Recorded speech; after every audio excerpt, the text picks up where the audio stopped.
Hi, everyone. This is Jackson Steger, and you're listening to Season 2 of Campfire. Let's get it. Today's guest is Nicholas Paul Brysiewicz, Director of Strategy for the Long Now Foundation.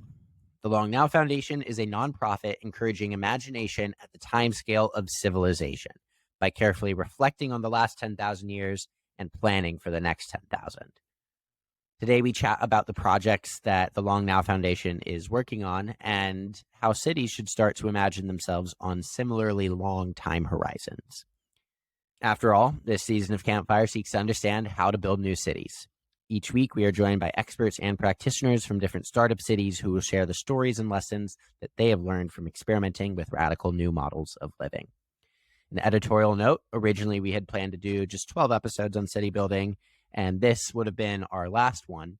But based on feedback from the audience and from some personal reflection, we're just going to keep pumping out some city building episodes for you for the foreseeable future. A reminder, if you introduce us to a guest and we book them on the podcast, we'll reward you with cabin tokens, which is exactly what happened with today's guest, who was referred by Campfire listener Kat Dovjanko. Thanks, Kat. And one more reminder, Cabin's neighborhoods are open for co-living. If you're interested in long-term co-living at beautiful locations with nature out the front door, high-speed internet, and actual campfires, you can join the waitlist today by visiting cabin.city. Now on to the episode. Nicholas Brysiewicz, welcome to Campfire. Thank you. Thank you for having me, Jackson. Appreciate it. So today we're going to talk about long-term thinking and city planning and the intersection of those two things. But I also want to first just learn a little bit about the Long Now in a vacuum. And so with that, could you share what is the Long Now Foundation, what its mission is, and then what your role is within that context? Yeah, thank you. The Long Now Foundation is a nonprofit here in San Francisco that's trying to help people think about the next 10,000 years.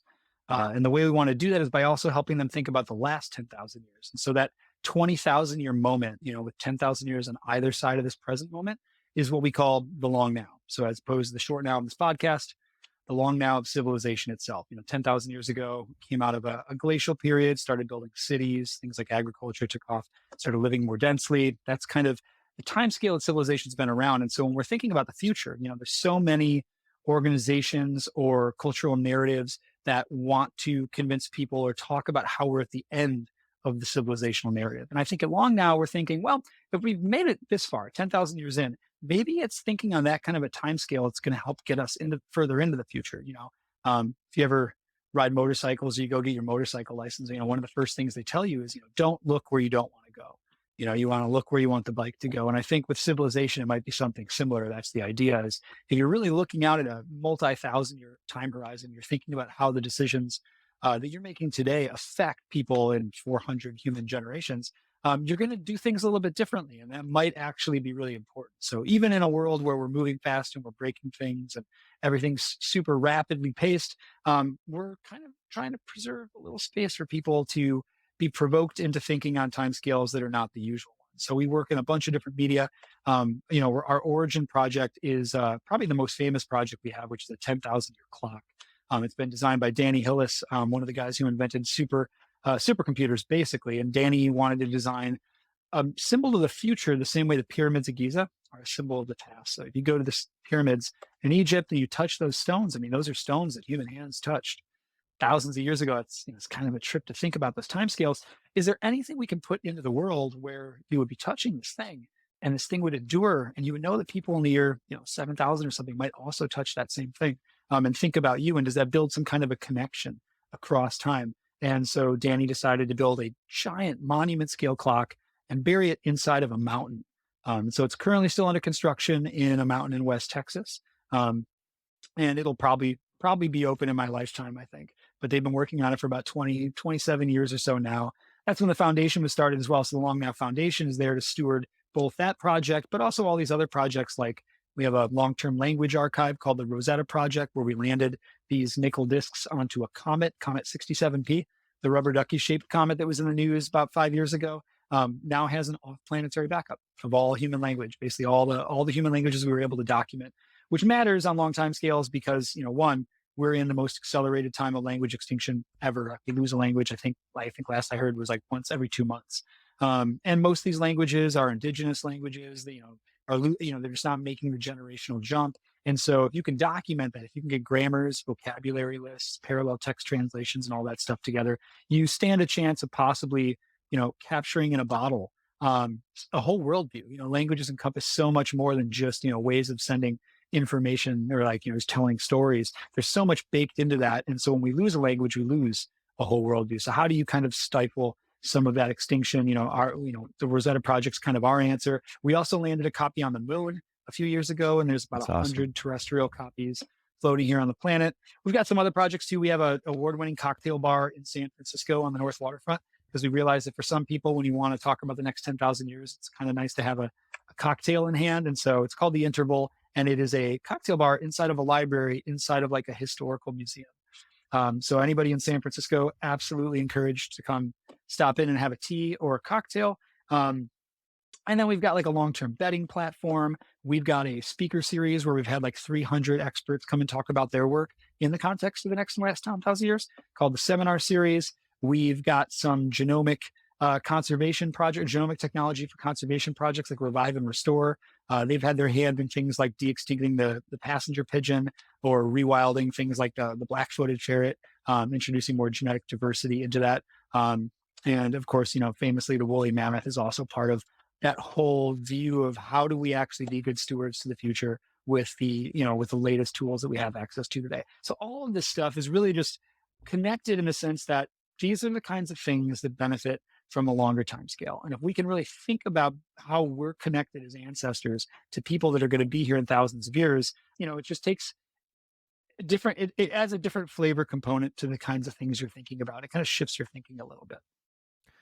I really appreciate you providing all of that background. And while you were speaking about the clock in particular as this like symbol representing future generations and how future generations might touch it in the same way that we can like connect with past generations at the Giza pyramids, I'm reminded of a book I was recently reading called The Ministry for the Future, which is this like cli-fi book about like how in 20 years there will be all these climate catastrophes. And so as a response, this global climate organization creates the Ministry for the Future, which is a legal entity that advocates and litigates on behalf of future generations, since they do not have a present voice. And so I just thought that was a cool way to connect, like thinking about the future and like representing the future and going to battle for the future. So it's all very useful. Yeah, that author, Kim Stanley Robinson, has given a number of talks for us before. So those talks are freely available on YouTube and on our website. But, Kim Stan's brilliant. And that book was really, really interesting, very provocative. Yeah. One thing that comes to mind, just thinking about the timescale of the long now and how it's going to outpace anyone that's alive today. How do you align incentives of individuals who are going to live 80, 100 years with the rest of humanity? Like maybe on some level, there's like this innate motivation of like preserving the human race, but still there's so many behaviors just on a day-to-day basis that aren't necessarily benefiting humans in the long run. And so what have you seen that is like an effective way to tie the short-term incentives of a single human life with like the entire species? Mm-hmm. That's a really good question. And I think it's phrased correctly for some of the conversations that are happening today around like incentive mechanism design and shaping incentive landscapes. So the things that you want to happen end up happening because everyone's incentivized to do it.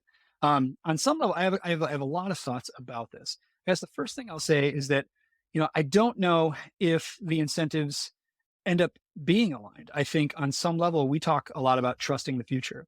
On some level, if I'm enabling someone in 4 generations to do something, well, how do I know if I want to enable them doing something unless I know if the thing they're going to do?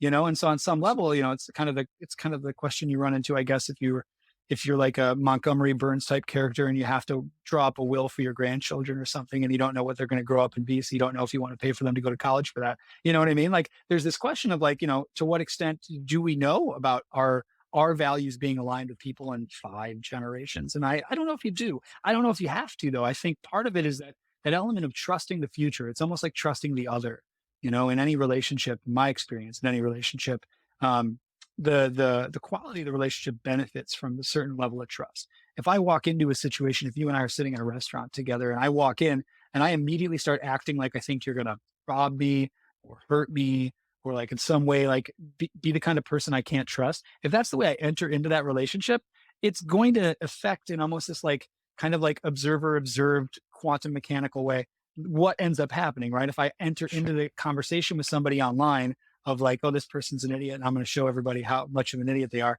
then they're going to come at me in a certain way that's very different than if I enter into it with generosity of spirit. And so, I think entering into a relationship with the future with that generosity of spirit is both like obviously the right answer to me. And I also think like it's very parsimonious. You don't have to do 9-dimensional chess on incentive landscapes to think about, well, if I do this, and then they would do that, but then I would do this. And you get into these kind of game theoretical things that feel really reassuring if you're looking for a sense of control. So what I'm feeling too is like absolutely opposite of control. It's absolutely getting comfortable with like letting go of control and saying, you know what, I think in 5 generations, they're going to know what they need better than I do. So what I'd like to do is like, preserve options for them. So things like, I don't know if they're going to need to speak 3,000 languages, but I'd like to preserve those languages just in case they want to. Once the language is extinct, once the animal is extinct, once the ecosystem is gone, then it's no longer an option for them. But if I can maintain it, if I can preserve it for them, then at the very least they can make that decision for themselves. So I think the ethics of multi-generational collaboration is less about getting solid alignment or feeling good about alignment or controlling for alignment, and more about kind of reaching into that place inside of yourself that's like, I'm going to let the other be other, and I'm going to hope for the best. I'm going to expect the best, and I'm going to enter into that relationship with the generosity of spirit that allows that stuff to come forward. Yeah, that answer instinctively really makes sense to me. I even think about like in the context of my own life, making decisions on the behalf of future Jackson and wanting to know that like in my career, I'm trying to preserve optionality such that I don't know exactly what situation future Jackson will be in, but if I can give him like the right options and give him the chance to pick from a menu of skills or abilities or opportunities, then I think I'm doing right by him, and I do trust him innately. So I like applying that mindset for future generations of humans too. Yeah. Cool.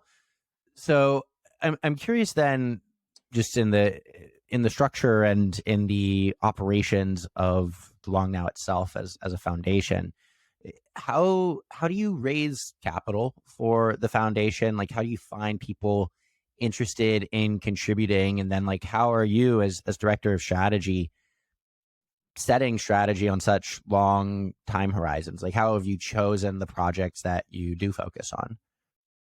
Yeah. Okay. Lots there to unpack too. Up front, how do we raise capital?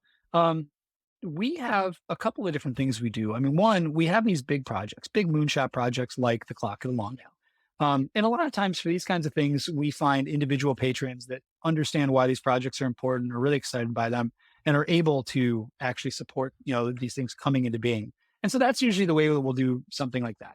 But there's all this other operational stuff. How do I stay involved with this kind of a thing? How do we, find the risk capital to try new projects out, or like enter into these conversations with all of these experts? And that stuff mostly comes from, we have like 12,000 members across 64 countries. And some of these folks are kicking in like $8 a month. They're members at like basically the level of Netflix. And some of them, have the ability and the inclination to kick in a lot more. And through that, through having lots of donors and members all around the world, we're able to keep doing this work at a really high level and, doing really exciting things because we have so many people who are involved. So we kind of have a bimodal strategy where we have some individuals who are really making certain things happen that wouldn't happen without their support. But then we've got a distributed group of people who are really in support of this stuff and want to see us continue to be a foundation. I mean, again, this organization's been around for over a quarter century now. So we're moving into our second quarter, which we're calling our Q2. So we're moving into Q2, next quarter century. And as the director of strategy, thinking about what does it mean to support an organization on 100-year or 1,000-year time scale? At these time scales, you're looking at things like the United States dollar. And you're going, wait, are we even going to pay with dollars in like 1,000 years? Like, what is this going to be? I mean, I imagine we're probably not paying with Dogecoins, but you know what? I could be wrong about that. I've been wrong about a few things with Dogecoin. So you never know. But like the idea is, I don't even like the ontological dimension of what does it mean to raise funds becomes a really interesting question on these timescales. And you start thinking about it differently. The way I think about it and the way I'm kind of structuring the strategy that I'm trying to advance through long now is that basically an institution only collapses when it's no longer delivering value to the people around it. And if the people around an institution, whatever kind of institution it's a library, ballet or an orchestra or a museum or a soup kitchen or any kind of entity that people are getting a ton of value out of, is going to keep the lights on. And so those relationships, those human connections, like the one that we're building here now, and if anybody's watching online, that they're kind of feeling connected to this conversation, these human relationships and the ability to feel like this is kind of like, there are people that I care about that are involved with this thing, and I like that project, and we all like this project. Like that kind of thing matters, I think, the most. So most of what I'm trying to do is cultivate a sense of connection between human beings and these projects and these ideas, such that there's enough people moving in and out of these doors of the abstract institution that it's never left empty. It's never left vacant. It's never left really needing to go out hat in hand and try to get supported. But there's constantly like a group of people who are like, this is really great. I'm glad the world has something like this in it. And I would be really sad if the world didn't have something like this in it. And as long as you have people who feel like that, I guess maybe the technical word here is just care. As long as people care about something, it's going to last. And so how can the Long Now Foundation be the kind of thing that people care about and want to care for? That's kind of the strategy and the development stuff that when I think about 100 or 1,000 years, that's really what rises to the surface. Yeah. So we've all, I think, all got, some things wrong with Dogecoin, but appreciate that answer, Nick. And want to now rely on that framework that you mentioned at the beginning of the recording, which is that you look at the last 10,000 years in order to look at the next 10,000 to think about cities. Because here on this podcast on Campfire, we're talking about how to build cities and tactics for building cities. And then more broadly at Cabin, we're thinking about how do we build a city that lasts for a very long time and is like part of this, like if we believe that if nation states were like the past iteration of how countries are formed, that network states are this possible future. And we want to set up our network state to last for a while.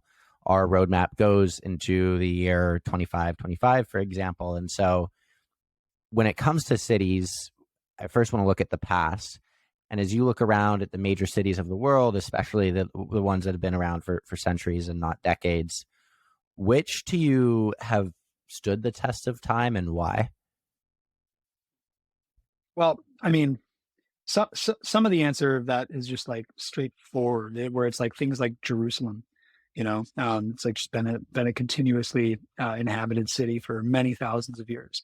But then you get this idea of like, okay, the city is an idea and the city is a metaphor, right? When we talk about like network states, it's kind of like using some of these things. We're pressing some of these terms into a service they're not usually pressed to do. So I think it's worth like just kind of disentangling this idea of like, traditionally, I think a city like a Jerusalem or like a Vancouver or something, right? What we normally think of as cities is inextricably connected to a sense of place, right? There's a placedness to it.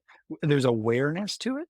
And if you've been to some of these places, you can start to really recognize why someone thousands of years ago started hanging out here. Because most cities, it's like it's the place people are meeting up at.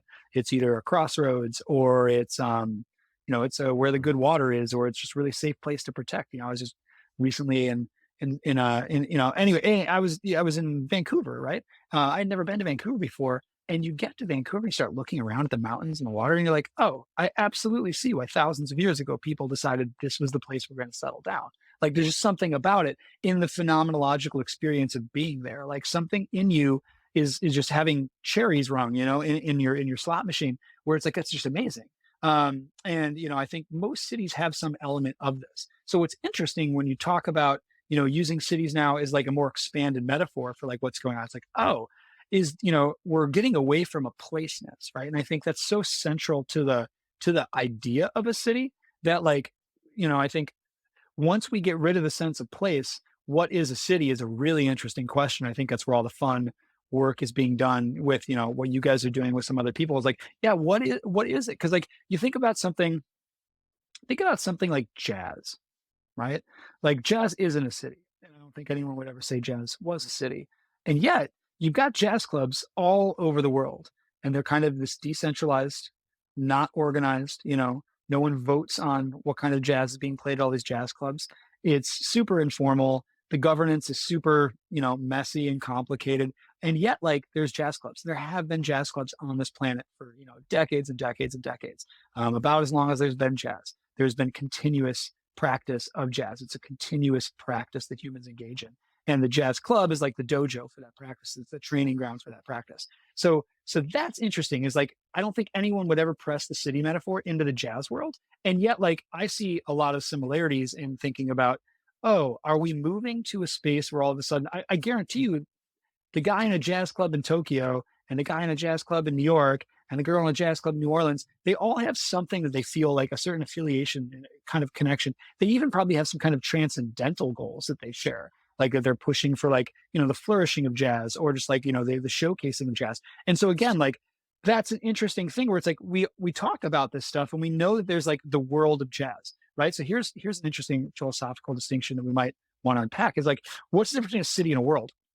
A city is your world when you live in a city. Like if you live in New York is your world, right? But we talk about people being in the world of business, people being in the world of tech, or being in the world of jazz. And so we talk about jazz, and we already have a vernacular way of talking about worlding and how worlds kind of appear around these kinds of things. And so I almost think about like these like networked worlds. I don't know how much worlding is happening there, but like I think of that as like being the more accurate philosophical term that we're gesturing to when we talk about decentralized cities, because like there's a world of people who care about, I don't know, fill in the blank, like something you care about deeply. I got a guitar in the background. There's a world of guitarists, right? And guitar stores and guitar repair shops and stages with guitars waiting on them and houses with guitars in the basement. And using that as our base metaphor for understanding like what are our loyalties and affiliations, and like what are the things that we care about in a transcendental way where this thing continuing matters more than even me continuing, like these kinds of things we kind of give ourselves up for, or give some element of ourselves up for the flourishing of this other thing. It's a really interesting provocation, and it's like cool to see people unpacking some of this. I'm really curious, like for you, like how do you think about it? Like, do you think cities is actually the right term, or like do you have issue with worlding? Like I'm kind of curious, like how do you think about this as a city, given what we just mentioned? Yeah, I think that in your example, like the world that Cabin is currently in is the world of co-living. And as I think about us building out this city vision, first we have to be much more grounded in like, can we create a co-living network for nature-loving remote workers? Can we have this experience where we have our first early neighborhoods, which right now there's 3 of them in Texas, Oakland, and the Sierra Nevadas, where we have these really consistent experiences that are grounded around co-living, around creating, and around conserving. So we've got like a strong permaculture, natural farming angle too. And so can we have a consistent enough experience in those places? And then can we take the people who have been early residents in these co-living environments, and can we bring them to our co-living spots in Puerto Rico or in Greece or wherever else we add a new neighborhood, and cross-pollinate, like for lack of a better term, the vibe? Like, can we bring those values from spot to spot in the same way that in your jazz example, I'm sure jazz musicians throughout the 70s, 80s, like traveling around the country and playing piano at a bunch of different jazz bars, are able to bring practices that work really well in one place into the other, such that you have this emergent way that the strategy and the culture of a thing happens. And so I think then in that context, like we're just trying to also make sure, because the physical world is also concerned with something we're doing, like that we're buying properties that are raw, or we're partnering places that are raw. Like the Texas property, for example, is 29 acres. It's mostly undeveloped. So we have and maintain optionality, like you said earlier, to create and iterate on that world as we see fit, and as we learn, and as we see like what the needs of the organization are. So yeah, super appreciate that world analogy. I'm a big, well, I don't know about big. I'm a budding bachata dancer, which like originates in the Dominican Republic, but I live in LA right now, which has developed its own flavor of bachata called LA bachata. And like you go to Spain, and like that Spain has its own version of bachata, but it's all still grounded in the same like basic step. And then there's just different like flavors and spices aligned with it. At these various like centers that you're setting up, do you see the way of being like the standard step, and that people are putting their own variations on it? And as they move between places, maybe there's like that cross pollination of like genre like adaptations a little bit. Is that kind of how you guys think about it? Definitely. I think that like everyone brings their own vision into something like Cabin, and that like we are co-creating the experience to a degree. Yeah. Like there's like right now there's a gentleman on the Austin neighborhood. His name's Charlie. He's an architectural engineer, and like with what he's bringing is this building skill set and this orientation for developing housing at like 1/10 the cost of developing that kind of housing in SF or like actual downtown Austin might be. And so now like there's this whole other part of Cabin that like Charlie's helping to maybe make happen, which is we're addressing like a housing crisis problem if we're able to create a supply of housing that is dramatically cheaper and easier to build. And so like that's like an angle to our organization that didn't exist 6-8 months ago, and now like we're able to do that in tandem with the original like prefab modular housing stuff that we had in our beginning. And like we're only 18 months old, and like to see how that direction into like specific housing has changed has been really exciting. And I see that a bunch across a bunch of different like pace layers, as Stuart would say.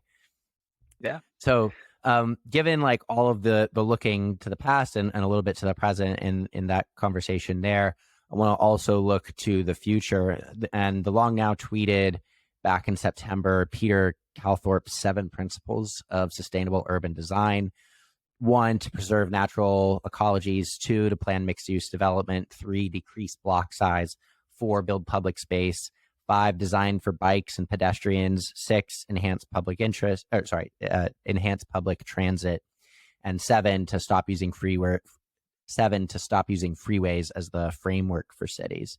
So hearing that list, like, does that make sense with like your orientation on preserving optionality in the Long Now? Is there anything that like in there you want to elaborate on, or any additions that you would include? Like how should city builders think about building metropolises and metropoli that last for millennia? Yeah. Okay. Well, I'm certainly no expert on Peter Calthorpe, but he was a dock resident here on this particular dock here in Sausalito. And so a lot of his stuff about walkable cities and stuff was developed here. He's also, of course, given some Long Now talks as well, which everybody can check out. So I love that you brought that up. I mean, when we think about cities, I think what's helpful is, looking at things like pace layers diagrams, books like How Buildings Learn that Stuart Brand wrote, people like Peter Calthorpe, getting into the canon of what it means to like really think about planning cities. But then I also think there's something really important about experiencing other people's attempts to rethink cities. And I'm saying this in a super biased way because I just got back from Arizona, where I went to go see Arco Santi, right? So Paul Solari's kind of utopian vision for a different kind of architectural dwelling in the 1970s. And of course, it's all made out of concrete and clay. And it's a very, it's meant to be dense. It's meant to basically be the opposite of Phoenix, Arizona. Phoenix, Arizona puts automobiles up on a pedestal and everything's basically built around the giant truck. Arco Santi doesn't have any of that. You park your car out front and that's the last you see your car, and you can still have an entire city experience there. That was the idea, right? And so seeing what works there and what didn't work for yourself, and like going back to that felt sense that you feel like when you're like in Vancouver and you're like, this is the place for a city. Go see what other utopian cities are like, and really kind of sit there and see what strikes you. Because you're the future that they imagine trusting and that they wanted to preserve optionality for. A lot of these places are available for you to go be in, and I think the best measurement of the quality of something like a city is simply just being in it. You could look at metrics, you could look at quantitative, measures of all these different things about a city, kind of like looking at biometrics, to diagnose somebody. But I think there's no substitute for simply just being there and seeing what it feels. We all know that it feels like something to be in New York. We all, hopefully everyone gets to go to New York and see what that's like. It's one of my favorite feelings. Everyone knows what it feels like to be in San Francisco. And then it's like, what does it feel like to be in Arco Sante? I can tell you, it felt strange. There were things that they really nailed that were really, really interesting. There were some things where I was like, oh, of course this will never work, and you can see it with fresh eyes that maybe, it was different back then. But I think anybody embarking on an experimental path, meaning like blazing a trail where there isn't really any prior, no one's come up with a dance step yet. This is a new dance step, right? If you're doing that, I think it's almost like indispensable to just go use yourself. You are the ultimate scientific empirical instrument for really measuring whether these things were good ideas or bad ideas, and what parts of it were. If you can diagnose it and pick apart, this stuff was good, I want to keep this stuff is for the birds. I think we have a unique opportunity to live in kind of the wake of a lot of this experimentation from the 60s and the 70s. And so, I would just encourage people to go check this stuff out for themselves. It's out there. They'll be excited to see you. They'll be excited to hear that the dream is still alive. But, again, in a different register. Jazz continues today, but the genre changes in jazz have been significant since it was really kind of brought here. So I think similarly in city building and city planning. Yeah, it's a really interesting example too, because the first episode of this season featured Phil Levin, who is one of the founders of Cul-de-sac, which is also an Arizona walkable city project, but like, the 2020s version. Cool. I want to transition a little bit away from cities and more just into like organizations more broadly. So you have a project called the Organizational Continuity Project, and just reading through the page that you have here, I think it's really cool that the way you all write years on your website are with 5 digits. So for example, this project started in the year 02019. So I like just having that extra digit for that long-term vision. And you write about how like in the business world, average company lifespans are shrinking at a rate of 1 year per year. And Cabin's, not a business. Technically, we operate as a DAO, but like I said, we have this long roadmap that goes for another 500 years. So can you just share what the Organizational Continuity Project is, and like what the foundation has learned from like a engineering governance and standpoint? Like what mechanisms help organizations like the UN, for example, or just other like large corporate organizations last for hundreds of years? Yeah, that's a great question. I also think this is a cool project. Basically, when you're running something like Long Now Foundation, people find you and they want to tell you about their business that's been around for 100 years, 200 years, 300 years. And so, eventually start collecting these names, and you're thinking, we should really go see what these folks know. We should, they've obviously figured something out if you've got a business that's been continually operational for, 800 years. And so Alexander Rose, who was one of the lead designers and engineers on The Clock and the Long Now, and, the executive director of the Long Now Foundation, he had spent so much of his life thinking about how you would design a mechanism that would last for 10,000 years. What size does it have to be? What materials does it have to be out of? So all these interesting, mostly scientific questions, very empirical questions about, how would you build this so that it doesn't, go out of function in 10,000 years. And as that project kind of like got closer and closer to, being more and more complete, he was also thinking about, well, how do I keep this foundation running? And so he started looking back at these lists of people who've reached out and says, I got to go visit these folks. So this project is led by him, by Alexander Rose, and he's going and interviewing people who are like, for example, he was just talking to somebody in Japan who is the 47th generation proprietor of a Ryokan in Japan, and it's the first woman in that entire lineage of proprietors. And so just like sitting down and having a cup of tea, or enjoying some sushi in Japan with these folks, or probably having a beer in Germany and talking to people. I mean, some of the oldest run businesses are breweries, brasseries, distilleries, this kind of a thing. And, of course, Japan has a high concentration of them. Germany has a bunch. Interestingly, I just recently learned that Zildjian cymbals, like the drum cymbal company, right? They started as a gong manufacturer in the Ottoman Empire, and the CEO's last name is still Zildjian. So there's a business that's been around for hundreds of years.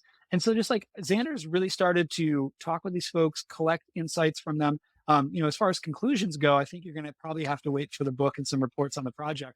Those are Sure. forthcoming, but there are certain things that you learn. I mean, you do see a lot of family-owned businesses. You do see a lot of businesses that are tied to a sense of place. So, if you're running a hot spring, well, that hot spring is not moving, when you decide to go to college across the country or something. So you can't really take it with you. So there's a placeness, there's a kind of like, there's an inertia to where things are located. But something like Zildjian started in the Ottoman Empire, and I think it's based in Massachusetts now. So, it's an important part of the inertia, but it's not the whole equation. Things do move. So it's super interesting. I think like Xander's spent some time interviewing these folks, visiting these places, and the next phase of that project is going to be distilling and publishing a lot of those insights. There's some really good ones. I've heard a few of them, but I think I got to leave all those fun surprises for him to deliver.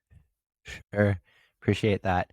Moving to close here, at the beginning, we kind of got a brief overview of the different kinds of projects that the Long Now is working on.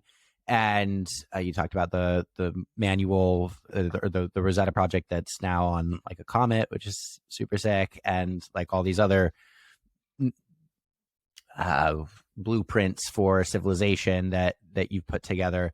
One project that I just kind of want to close on is this Long Bets project. So for the listeners, could you explain what the Long Bets is this arena for accountable predictions? And then are there any long bets that you have made? Are there any predictions that you would like to leave listeners with as like a bet that you might put on that platform? That's a really good one. I actually don't have any active bets on long bets, but let me tell the listeners and the viewers what it's all about. Basically, the idea is when you are in the conversation about thinking about the future, you see that a lot of people are very excited to share what they think the future is going to be, but there's no cost. There's no griefing mechanism, right? There's no staking mechanism that's going to like all of a sudden incentivize these people to be quiet when they don't really know what they're talking about. So we wanted to create a place that would be stable across time, where you can make these kinds of bets that might take 10 years, might even take 100 years for this bet to come to fruition, but it's an important thing. And we want to see, who's good at predicting the future. Like any prediction market, most prediction markets are, kind of much more near-term focused. This is like this, maybe think about it like one of the slowest prediction markets out there, where it's like, I think self-driving cars won't be able to do XYZ thing by this year, so it has to be kind of a bounded bet so that people can adjudicate it, right? And so a lot of these bets, they're really interesting. I mean, the big one for us was, excuse me, the big one for us was Warren Buffett. Warren Buffett bet a hedge fund that that the S&P 500 would outperform that hedge fund net of fees across a 10-year period, which, I mean, every hedge fund kind of has to take that bet. And Warren Buffett happened to pick a particularly auspicious period of time for the S&P 500. And I think in like 2017, that bet came to a wrap and Warren Buffett ended up winning. It's the winnings for long bets go to a charity of the winner's choice. So rather than being, again, much more like an augur, another kind of prediction market where you can make money on your bets, this is really about just kind of bragging rights. You get some serious bragging rights. If you're Warren Buffett, you get a 7-figure check. Because that bet was pretty big, and we'll take big bets, we'll take small bets. I think the smallest bet we'll do is like $200. So if you've got somebody that has the other side of a bet, it's pretty clearly defined, and you want bragging rights like forever. The Long Now Foundation, we've got your back. You should do a long bet. It's just longbets.org. As to like what would I bet? I honestly haven't really thought about this too much, because I think I'm mostly in the space where I'm trying to advocate for humility and just the sense of like, hey, there's a mystery out there, and I'll be honest, I'm not really sure how much I know about what the future is going to be like. So for me, I think about what the past is like. And, I guess maybe one of the bets I might take is, I think, when you think about what people are going to drink on Mars, there's going to be a Mars colony. What are we going to drink on Mars? You'd probably be tempted to think it's going to be some kind of like chemical soup thing in a still suit that goes up your nose. I would bet you people are drinking red wine on Mars, because I think red wine's what humans have been drinking for thousands of years. And I imagine that eventually, once we get settled there and people aren't dying on impact, I think someone's going to pop a really nice bottle of red. And so that would be like my long bet now. Who wants to take the other side of that bet for me? If anybody does, saying it here now, people think we will not drink a glass of red wine on Mars. We can pick a date. I'll take the other side of that bet. That sounds interesting to me. It's a great example. And just for listeners so that they know, right now, you can see that predictor Martin Rees on this website, longbets.org, wrote in, it looks like 2017, that a bioterror or bioerror will lead to 1 million casualties in a single event within a 6-month period starting no later than December 31st, 2020. So they absolutely called that with COVID. And as a result, it looks like the challenger paid $400 to GiveWell for having that wrong. So cool. Thank you so much, Nick, for joining. Jackson. If listeners want to learn more about the Long Now Foundation, where would you like to direct them? Longnow.org is the place to go. That's LONGNOW.org.